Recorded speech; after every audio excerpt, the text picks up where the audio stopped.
하나님 아버지 은혜를 감사합니다. 이 아침 시간을 통하여 하나님께 기도로 나아갑니다. 우리에게 말씀하여 주시고 또한 깨닫는 귀한 시간이 되게 하옵소서. 예수님 이름으로 기도드립니다. 아멘. 찬송가 369장 하나님께 찬양드립니다.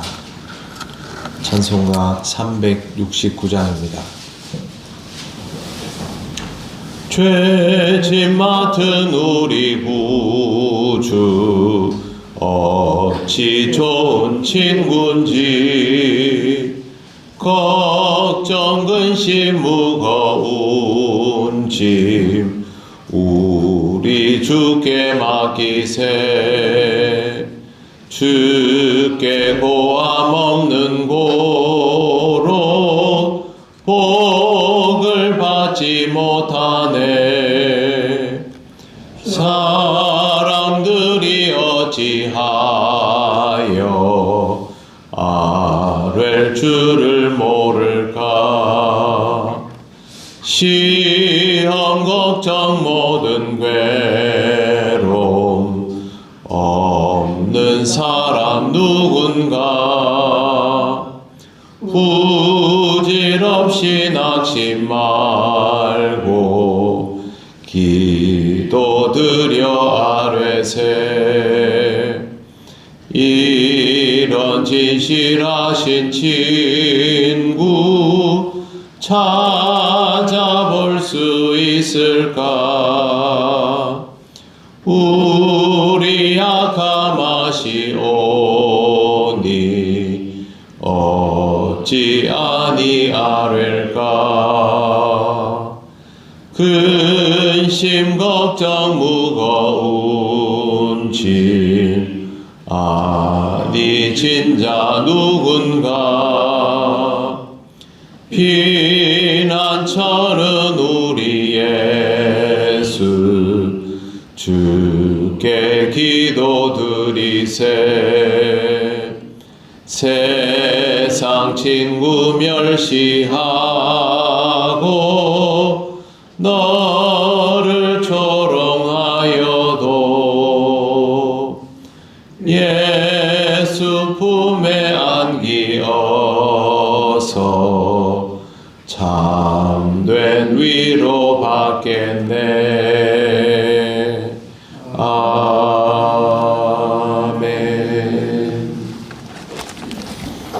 하나님 말씀 이사야 2장 5절에서 9절입니다. 구약 성경 969쪽입니다. 5절부터 9절까지 한 절씩 교독하겠습니다. 야곱 족속아 오라 우리가 여호와의 빛에 행하자. 주께서 그의 백성 야곱 족속을 주의성한 그들에게 공허한 풍속이 나타나면 그들이 블레셋 사람들같이 정을 치며 이방인과 더불어 손을 잡아 음란하였습니다. 그 땅에는 은금이 가득하고 보화가 무한하며 그 땅에는 마필이 가득하고 병거가 무수하며 그 땅에는 우수로 헛하고 그들이 자기 손으로 주고 자기 손으로 만든 것을 경멸하여. 같이 읽겠습니다. 천한 자도 절하며 귀한 자도 굴복하오니 그들을 용서하지 마옵소서. 아멘. 선지자 이사야는 야곱 족속아라는 표현을 사용하고 있습니다. 야곱 족속은 이스라엘 민족 전체를 뜻합니다. 하나님께서 이스라엘을 부르시고 선지자를 통하여 선포하게 하셔서 우리가 여호와의 빛에 행하자라고 말합니다. 여호와의 빛에 행하자는 말은 하나님의 통치와 성품을 기준으로 삼자라는 뜻입니다. 당연히 이렇게 하면 여기에 합당한 행동이 따라오게 되어 있습니다. 지금의 이스라엘은 그런 상태가 아닙니다. 영향을 받았기 때문입니다. 6절 말씀 보시면 주께서 주의 백성 야곱 족속을 버리셨음은 이라고 되어 있습니다. 현재 이스라엘은 좋지 못한 영향을 받아서 하나님으로부터 멀어지고 오히려 적대시되고 심판의 대상이 되고 있습니다. 그 이유를 다음과 같이 말합니다. 그들에게 동방 풍속이 가득하며 그들이 블레셋 사람들 같이 점을 치며 이방인과 더불어 손을 잡아 언약하였음이라. 동방 풍속은 지리적으로 동쪽에 있는 아람, 아수르, 바벨론 등에서 유입된 미신이나 우상숭배 문화를 뜻합니다. 가득했다라는 말은 그만큼 만연했다라는 뜻입니다. 그 다음에 블레셋 사람들 같이 점을 친다라는 말은 블레셋인들이 전통적으로 점과 마술을 아주 선호했는데 이스라엘이 이것도 따라했다는 거죠. 블레셋은 서쪽입니다. 그 다음에 동방은 또 동쪽이죠. 그러니까 양쪽에서 다 영향을 다 받아버리는 것이죠. 이스라엘이 하나만 하지 않고 이것도 흉내내고 저것도 흉내내고 눈에 보이는 거는 다 따라해 버렸다라는 뜻입니다. 그 다음에 이방인과 더불어 손을 잡아 언약하였다는 말은 단순히 주변에 있는 이방인들에게 호의적으로 대하는 정도가 아니라 그들과의 관계가 점점 깊어져서 각종 조약들을 다 맺은 것을 뜻합니다.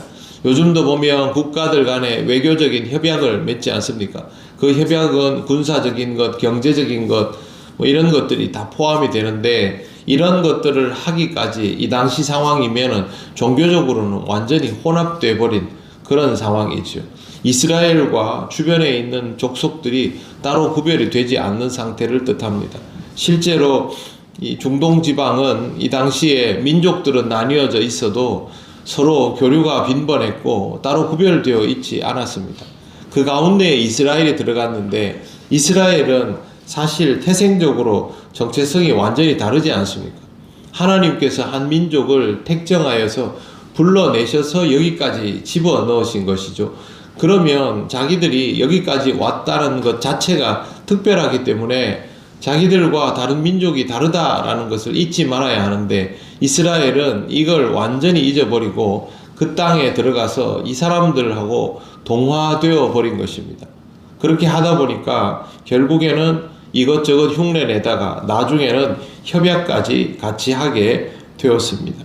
우상숭배는 이와 같은 방식으로 하게 됩니다.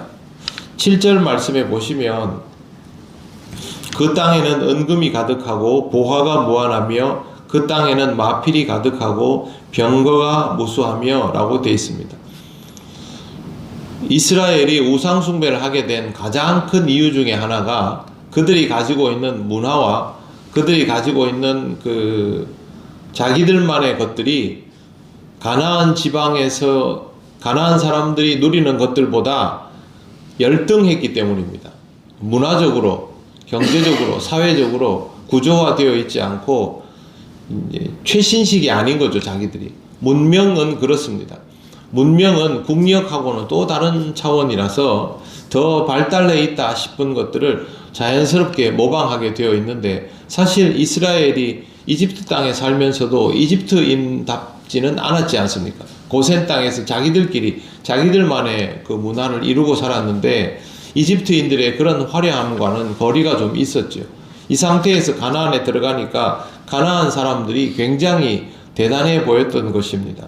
종교적으로도 화려했지만 은금이 가득하고 보화가 무한하고 마필이 가득하고 병거가 무수했다는 말은 굉장히 부러워 보였다라는 뜻입니다. 그러면 영향을 받고 거기에 점점 따라가게 되어 있습니다. 이런 것들만 가득한 것이 아니라 8절 그 땅에는 우상도 가득하므로 그들이 자기 손으로 짓고 자기 손가락으로 만든 것을 경배하며 라고 되어 있습니다. 결국에는 이 발달한 문명과 우상 숭배가 함께 어우러져 있으니 이스라엘은 발달한 문명에 대한 동경심을 가지고 따라 들어가면서 우상 숭배에도 미혹이 될 수밖에 없었던 것이고 그 지역은 전체적으로 다 우상 숭배를 하고 있었습니다. 9절 말씀 보시면 천한 자도 절하며 귀한 자도 굴복하오니 그들을 용서하지 마옵소서. 이방의 우상 숭배자들이 다 그렇게 했고 이스라엘도 결국에는 거기에 다 딸려 들어가 버렸고 이것은 하나님께서 용서해 줄 수 있는 대상이 아닙니다. 그들을 용서하지 마옵소서라는 말은 문장으로만 보면 선지자가 저주를 하는 듯 보이지만 실상은 그것이 아니라 이스라엘이 이런 과정을 통하여 돌이킬 수 없는 지경에 이르렀다. 심판이 불가피합니다. 라고 말하는 것입니다. 우리는 하나님께서 왜 우상숭배에 대해서 지나치다 싶을 정도로 계속 경고를 하고 경계하도록 그렇게 말씀하시는지를 잘 헤아려 보아야 합니다. 우상숭배는 하나님과 멀어지는 것이기 때문입니다. 우상숭배와 하나님을 믿는 일을 겸하여 할 수가 없습니다. 다른 것들은 도구화할 수 있습니다. 물질도 도구화할 수 있습니다. 자기가 가지고 있는 권세도 도구화할 수 있습니다. 내가 정말 신앙적이면 내게 주어진 것들을 하나님의 영광을 위하여 쓸 수 있는 가능성이 다들 있습니다. 그러나 우상숭배는 도구화할 수가 없습니다. 우상숭배 그 자체로 하나님과 점점 멀어지기 때문에 하나님께서는 어떤 경우에도 우상숭배를 용납할 수 없는 것이죠. 우리의 신앙생활 자체가 하나님과의 관계성이 본질이지 않습니까? 그런데 우상숭배는 이 관계성 자체를 파괴하는 행위이니까 하나님은 이것을 전혀 용납하지 않으시는 것입니다. 우상숭배를 극복하는 방법은 욕망을 억제하는 것이 아닙니다. 인간의 욕망은 억제의 한계가 있습니다. 더 좋은 것을 보이면 마음이 생기고 그걸 취하고 싶어 하는 것이죠.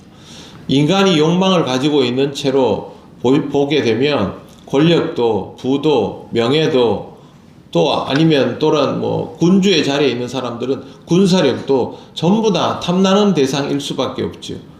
하나님과의 관계는, 우상숭배는 하나님과의 관계를 통하여 극복할 수 있습니다. 내가 정말 하나님을 진심으로 사랑하고 하나님의 사랑 속에 있음을 확신해야만 이 욕망의 굴레를 벗어나고 견딜 수 있는 것이지, 자기가 억제하고 절제하는 것만으로는 우상숭배를 이길 수 없습니다. 이스라엘 사람들이 흐리멍텅해서 우상숭배를 하게 된 것이 아닙니다. 그들이 가지고 있는 것보다 더 좋은 것을 볼 때마다, 좋다 여기는 것을 볼 때마다 반응하였기 때문에 결과적으로 자기들도 의도치 않았던 우상숭배의 길로 아주 깊이 들어가게 되었습니다. 그래서 하나님께서 욕심에 대하여도 경계를 하도록 가르쳐 주신 것입니다. 구원을 받고도 다시 용서받지 못할 자리로 되돌아가 버린 이스라엘의 전철을 밟지 말아야 하겠습니다.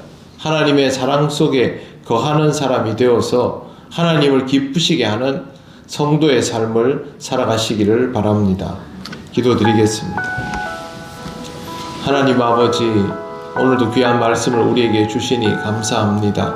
우상숭배가 우리 인간에게 주어진 정말 위험한 욕망의 자리에 있다는 것을 늘 기억하게 하시고, 우상숭배를 멀리하며 욕망보다는 하나님과의 관계에 더 집중하는 신앙적 삶을 살아갈 수 있도록 우리를 인도하여 주시길 원합니다. 언제나 하나님 앞에 진심으로 서며 하나님을 향하여 더욱 나아가기를 원하오니 성령께서 우리를 인도하여 주시옵소서. 오늘도 하나님께 영광 돌리는 귀한 날이 되기를 원하오며 예수님 이름으로 기도드립니다. 아멘. 하늘에 계신 우리 아버지의 이름을 거룩하게 하시며 아버지의 나라가 오게 하시며 아버지의 뜻이 하늘에서와 같이 땅에서도 이루어지게 하소서. 오늘 우리에게 일용할 양식을 주시고 우리가 우리에게 잘못한 사람을 용서하여 준 것 같이 우리 죄를 용서하여 주시고 우리를 시험에 빠지지 않게 하시고 악에서 구하소서. 나라와 권능과 영광이 영원히 아버지의 것입니다. 아멘.